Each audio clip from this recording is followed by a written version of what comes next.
Hello, welcome to the press conference for Iga Swiatek. Please raise your hand and state your organisation when asking a question. We will start with a question. Tell us a little bit about the match today.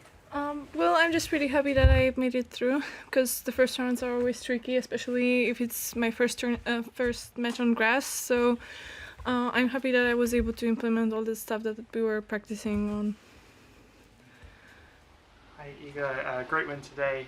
Joseph Riegel, tennis head. You open play today, and now as we speak, Rafa is playing after you on centre court. How did it feel to both have the honour to open on centre court today, while also doing so just before your idol? And are we keeping you from watching his match right now? That's true. So let's make it quick. Well, basically, it's a huge privilege that I was, chosen as the one who's going to be opening. It wasn't obvious because obviously Ash would be opening if she was here. So, there are many great champions in the draw. So, I just felt like it's an honor, So I'm pretty happy that it was a good match from me and a good performance for sure. And I don't even know what's the score during Rafa's match, so I'm just trying to be focused on the work, and I'm gonna watch later for sure, unless he's gonna finish in like an hour. Hey, Megan Flood, ESPN. You've now faced CoCo Gauff 3 times, none on grass, but how would you describe her play? Wow. Well, for sure, huge serve. Oh my God. I don't know how much I should tell you, because for sure my tactics were fine when I was playing against her, so I gotta choose the right words. For sure, she has great serve, and her backhand is pretty flat and really consistent, and from her backhand side she can do, she is a great weapon of hers. I'm pretty impressed on how she's playing on the net, and it seems that all the doubles that she's been playing, it actually gave her a lot. Because when I was her age, basically, I had no idea how to play volleys, so that's pretty impressive. And I feel like she's developing every month even, and I'm pretty sure that she's gonna win Grand Slams soon. Thanks. From the Times, you've now ahead of both the Williams sisters on the winning streak thing. I just wondered, do you feel that's where you belong? That's an amazing thing to have achieved. Not really, because still when I see Serena or see Venus, they seem like, I don't know, the legends, and I don't consider myself a legend. They seem like the ones that, they're the greatest of all time in tennis. So not really, but it's amazing for me to have that kind of streak, and it just shows how much work we've been putting for every match, and I'm pretty happy that I could show consistency, because it was always my goal. I didn't know that it's going to be possible for me to show that much consistency and actually to win tournaments, but I'm just really happy, and I'm trying to use it the best way possible. Congratulations, Iga. Thank you. I'm Prajwal from the Times of India. I just wanted to ask you about routines. Are you a creature of routine, and do you have any particular routine during a Grand Slam? And also, how important consistency is to you? It was my goal during the whole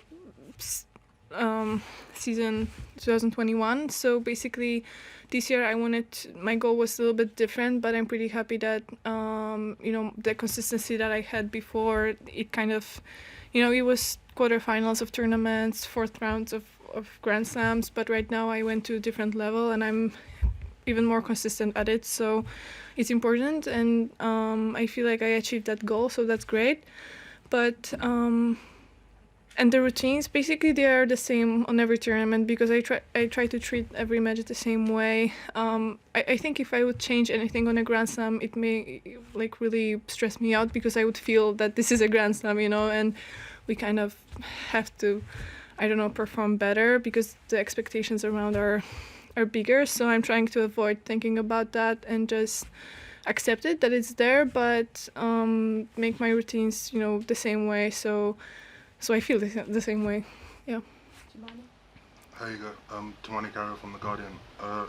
Your compatriot Maya Traulinska, she won her first men's match the other day. Just wondering, I know you played like doubles with her in juniors, just what you know about her and I guess pretty A well. lot.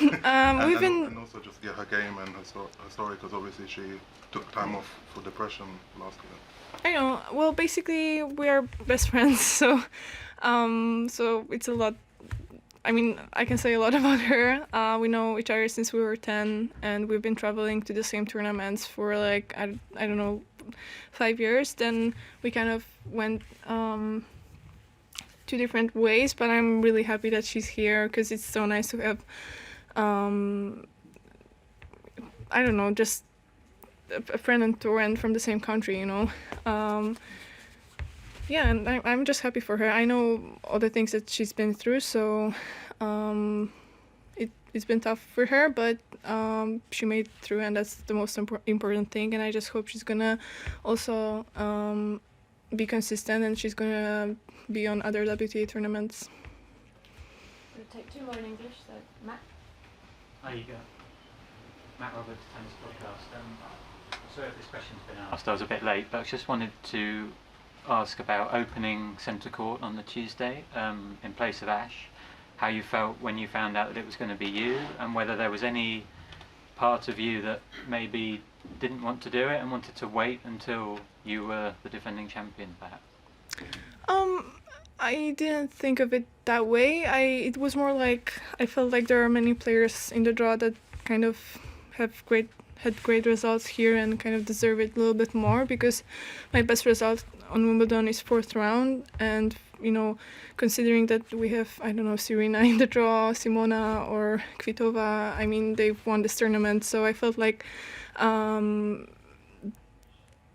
they would be the right person there. But on the other hand, I'm pretty happy that I could do that. I think I also earned it because I showed consistency during the past few weeks, so it was a huge privilege, but I wanted to treat this match as any other match, so I can really just perform well, because that's the most important thing for me, you know.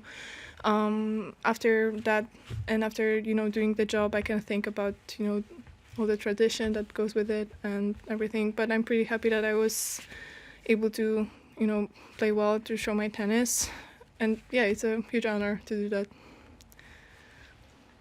Last English question here. Howard Fendrich with the Associated Press. Wanted to ask you about how valuable you think the time is that you're given at changeovers between games or between sets, and if you could maybe give an idea of what's going on in your mind during those times. I think it's very valuable, and I'm trying to use it the best way possible, because yeah, I feel the difference when I'm really focused and when I'm using that time to, I don't know, breathe a little bit more and focus on proper things. And I feel the difference when my head is running around and I'm hearing, you know, the crowd or someone speaking behind me. So it gives me peace when I do the right things, and it's a good time also to, I don't know, remember my key words that I have before the match in terms of tactics. Yeah. Thank you. Thank you very much. We're going to switch to Polish questions now. Thank you. Leave quietly, please.